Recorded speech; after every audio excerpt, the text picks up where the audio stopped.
In Helm's time also, the long winter occurred, and Rohan lay under snow for 5 months.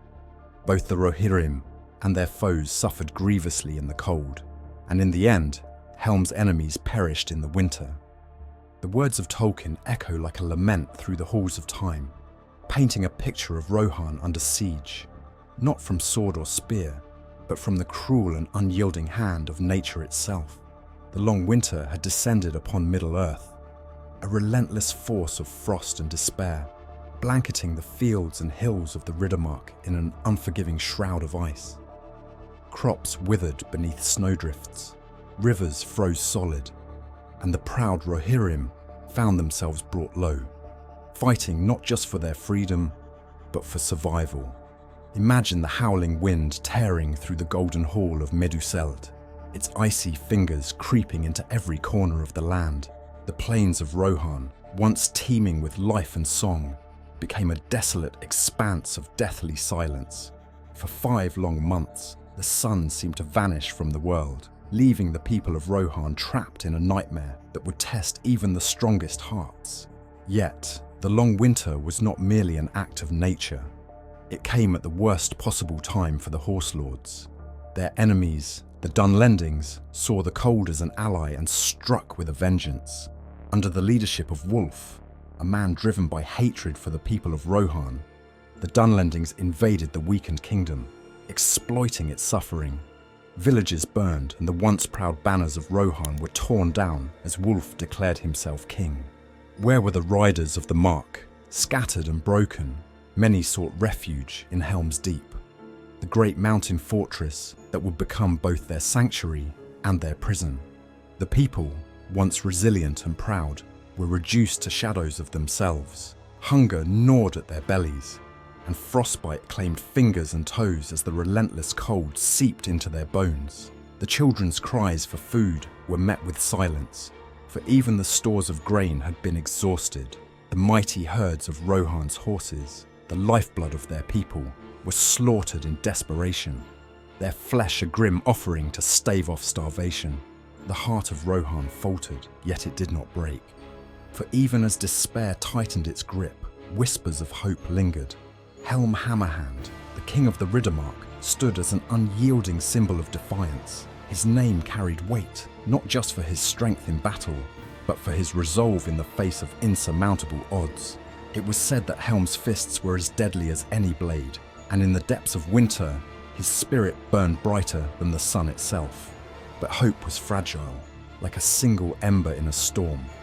Each day, the snow fell heavier, the winds grew harsher, and the people wondered, how much longer can we endure? The Hornburg rose like a stone sentinel against the snowbound chaos, its high walls offering the Rohirrim a fragile sanctuary.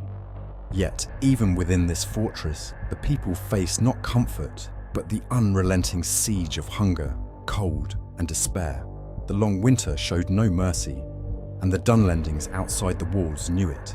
They camped in the surrounding valleys, waiting for frost and famine to do the work of their swords. Helm Hammerhand, king of Rohan, refused to let the bitter winds of defeat enter his heart.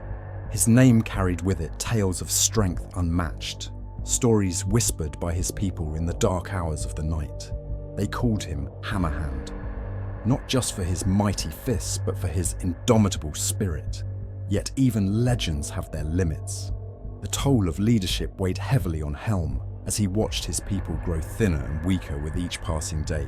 His sons, Haleth and Harma, shared his burden, patrolling the walls and rallying the soldiers. But they too bore the haunted look of men pushed to their breaking point. The siege of Helm's Deep was unlike any other. Food was scarce, water froze in the barrels. Even the fires struggled to stay lit. The Dunlendings, led by Wulf, taunted the defenders, their shouts carried by the icy winds. Wulf, now proclaiming himself king of Rohan, sought to humiliate Helm by taking his lands and people. The fortress stood firm, but it was becoming clear survival would not come from endurance alone. It was during this bleak time that Helm's legend took on an otherworldly quality. It was said that when the food ran out and the cold seeped into the very stones of the Hornburg, Helm would descend into the valley alone, clad in little more than his mail and his wrath, he would strike down any Dunlending who dared to cross his path. His fists, unarmed and unyielding, became weapons of vengeance. The tales spread among both friend and foe, whispered in awe and fear. Helm walks again. Some claimed to have seen him, a towering figure wreathed in frost, pacing the battlements in the dead of night. His presence alone brought a strange comfort to his people, even as their suffering deepened. The man was becoming myth, but myths could not shield his people from reality. Each raid into the Dunlending camps yielded little food, and each foray into the wilds claimed more lives than it saved. The long winter's grip seemed unbreakable. Tragedy soon struck Helm personally. His son Haleth, leading a desperate sortie against the Dunlendings to secure much-needed supplies, was cut down in an ambush. The news shattered the fragile hope of the Rohirrim, and for a moment even the unshakable Helm faltered. It was said he did not speak for days after Haleth's death, retreating to the deep halls of the Hornburg, his silence heavier than the snow outside. But despair was a luxury Helm could not afford. When he emerged, his resolve was sharper than ever. Helm knew that the fortress could not hold forever. The snow may have slowed the Dunlendings, but their numbers were too great, their hatred too fierce. If Rohan was to survive, it would take more than endurance. It would take boldness, sacrifice, and the will to strike at the heart of the enemy.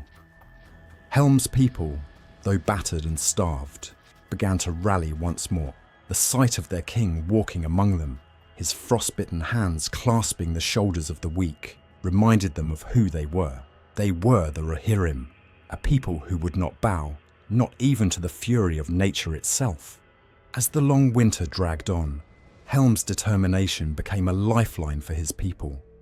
Yet, in the shadows of the Hornburg, whispers grew louder, whispers of Helm's spectral presence, whispers that his anger and grief had transformed him into something more than a man, an avenger who walked the cold night, seeking vengeance against those who would destroy his people. And so, Helm Hammerhand became a living legend, a figure of hope and fear in equal measure. But even legends must face the impossible, and the shadow of Wulf's forces loomed ever larger. As the long winter dragged into its 5th month, the snow began to relent, but the scars it left on Rohan were deep. The people of Helm's Deep were hollow-eyed and gaunt, their hope hanging by a thread. The Dunlendings, emboldened by their apparent advantage, tightened their grip around the fortress. Wulf's forces had grown restless, eager to finish what they had started. But in the hearts of the Rohirrim, that faint ember of survival still burned, stoked by the presence of their king. Helm Hammerhand, though weary and grieving, refused to let despair define his people's story. As the first hints of spring whispered through the mountains, he saw an opportunity. The snows that had once been their oppressor now became their ally. The melting drifts turned the valleys and plains into a quagmire, slowing Wulf's forces and creating a treacherous battlefield. Helm, ever the tactician, used this to his advantage. From within the walls of the Hornburg, he began to plan the final strike. It was during one of these cold, desperate nights that Helm made his most fateful decision. He would lead his people in a final, defiant charge against the Dunlendings. To remain behind the walls was to wait for starvation, but to strike now, while the enemy was caught in the mud and melting snow, offered a glimmer of victory. The decision was not without its risks, but Helm had always believed that boldness was the mark of a true leader. Before dawn, the gates of the Hornburg opened, and Helm, clad in white, led his people into the fray. The legend tells that he wielded no sword, no shield, only his fists and his iron will. The sight of their king, a towering figure emerging from the snow like a wrathful spectre, struck fear into the hearts of the Dunlendings.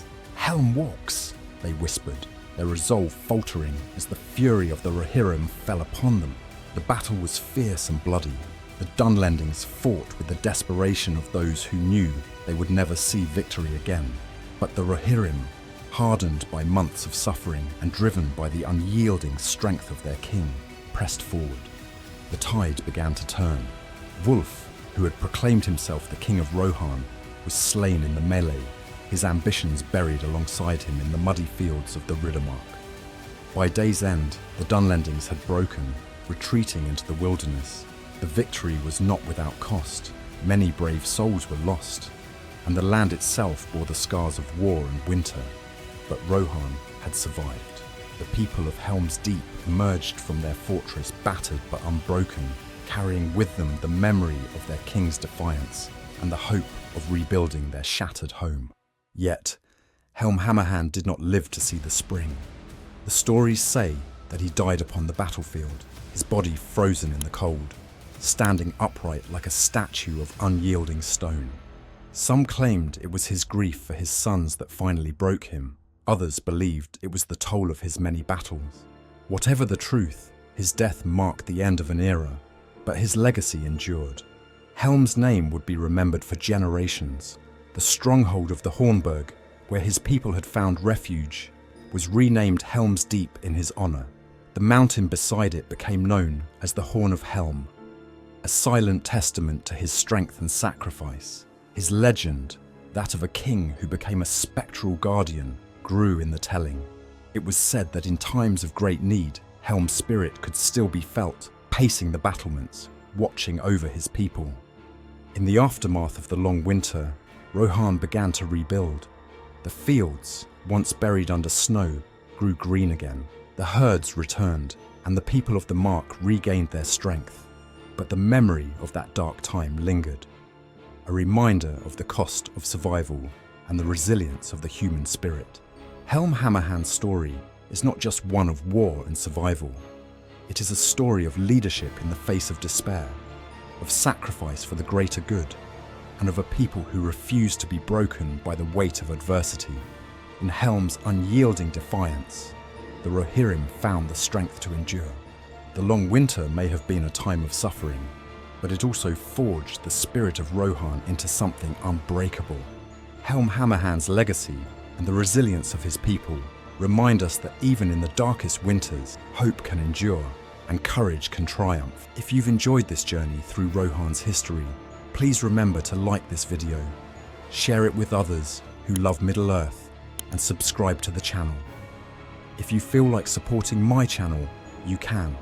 I have a membership which allows you to support me in creating more content. Together, we can keep the fires of Tolkien's world burning bright.